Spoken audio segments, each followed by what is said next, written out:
नमस्कार दोस्तों, हम गायक कलाकार दिनेश लाल प्रजापति।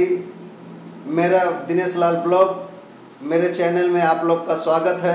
हार्दिक अभिनंदन करता हूं, वंदन करता हूं, चरण छू के चरण स्पर्श करता हूं। नमस्कार। मेरे चैनल को लाइक करिए, सब्सक्राइब करिए, ज़्यादा से ज़्यादा शेयर करिए। गीत अच्छा लगे तो कमेंट बॉक्स में ज़रूर बताइए। जय हिंद, जय भारत। मैं एक बिरहा प्रस्तुत कर रहा हूँ। कौन सी बिरहा है, कैसी बिरहा है, आप लोगों के बता रहा हूँ।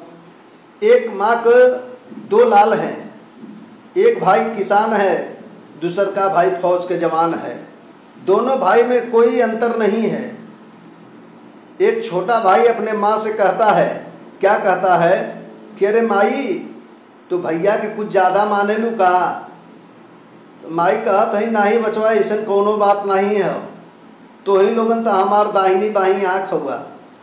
कहते नहीं माई, भैया जब आवल डिप्टी पर से तो न तो देसी घी खियावेलू, हम किसानी करिए तो हमार कोनो इज्जत नहीं खे।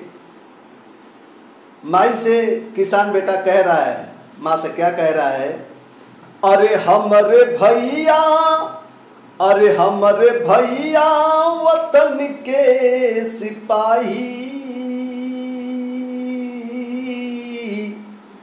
अरे हमरे भैया वतन के सिपाही, अरे हम किसानी करावल करीला।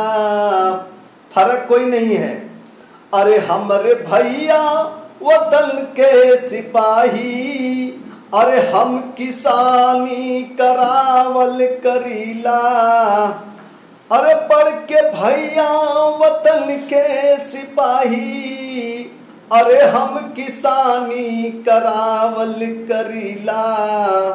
अरे आन पर खून भैया बहावई, अरे आन पर खून भैया बहावई, अरे हम पसीना बहावल करीला। अरे आन पर खून भैया बहावई, अरे हम पसीना बहावल करीला। भैया के कांधे बंदूक बहरिया सो है, भैया के कांधे बंदूक बहरिया सो है, हमारे कांधे पर फरसा या कुदरिया सो है। बड़ के भैया के सिर बंदूक बहरिया सो है, हमारे सिर पे किसानी के पगरिया सो है। करते सीमा के रखवाली भैया, अरे करते सीमा के रखवाली भैया, अरे हम तदसवा सजावल करीला। करते सीमा के रखवाली भैया, अरे हम त गौआ सजावल करीला।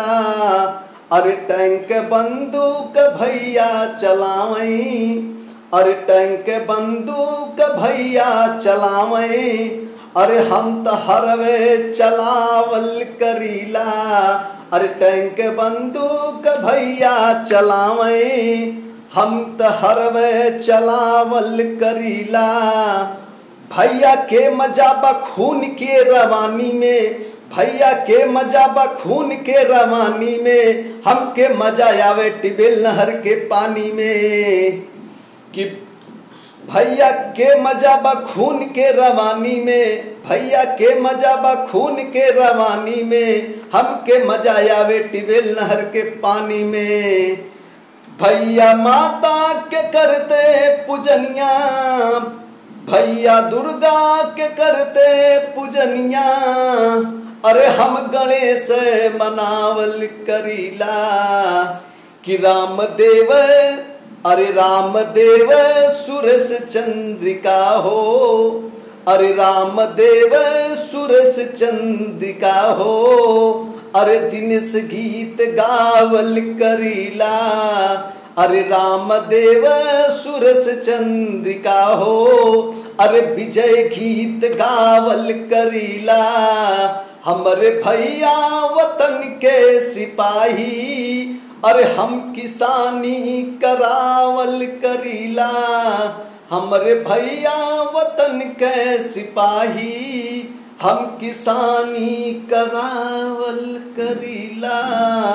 भारत माता की जय, भारत माता की जय।